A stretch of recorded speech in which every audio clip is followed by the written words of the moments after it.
Magandang gabi sa inyong lahat. Ako si Veronica Kitty Duterte, bunsong anak ni Pangulong Rodrigo Roa Duterte.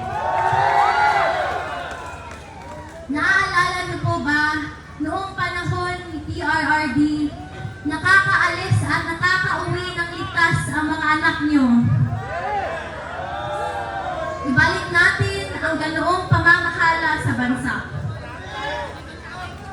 Nandito ako ngayon dahil kinuha nila sa amin, sa ating lahat, higit sa lahat, sa akin, ang tatay ko. Noong March 11, 2025, nasaksihan ko ang pagkidnap at pag-abuso nila sa tatay ko. Imbes na krimen, korupsyon at kahirapan ang pagtuunan ng pansin ng pamahalaang ito, inuuna nila ang pagsira sa pamilya ko at sa lahat ng kalyado nito. Pumili tayo ng matino at matapat sa paglilingkod kasi kung hindi, kawawa tayong lahat at ang mga susunod na henerasyon. Mahalagang magkaisa tayo sa araw ng eleksyon, May 12, 2025.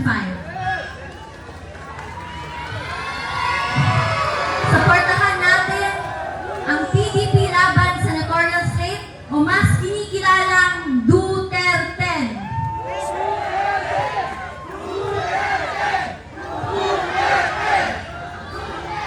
Mag-vote straight tayo at mag-block vote tayo upang mahirapan silang bandaya. To the OFWs, to the Filipino communities who took care of us, you have my love, respect, and gratitude.